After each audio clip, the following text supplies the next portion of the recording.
We end tonight with a man who not only witnessed history, he helped make it. 70 years ago this week, Jim Martin was part of the Allied invasion of Normandy, the beginning of the liberation of Europe from the Nazis. He told this story to Dean Reynolds. On a winding road past a stand of sycamores outside his Ohio home, we found Jim Martin, 70 years after his first trip to France. You must have been one of the first Americans in combat in Europe. Among the first groups, yes. They called us the tip of the spear. Jim was a private in the 101st Airborne, one of the paratroopers dropped behind German lines in the hours before the D-Day landings. We wanted to get out of the plane quickly because it was hitting the planes. The planes were blowing up and we wanted to get the hell out of there. They were inviting targets as they drifted toward the ground and the enemy. You're slowly descending through the clouds in a parachute into hostile territory. What was going through your mind? Fascination because of all this fire coming up towards us. Fascination? Yeah, it was absolutely fascinating to see all these various colored tracers coming up there.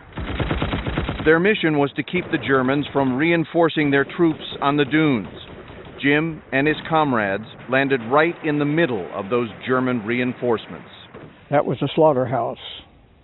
There was SS all over the place, and they just slaughtered us. My colonel was lost, my company commander was lost.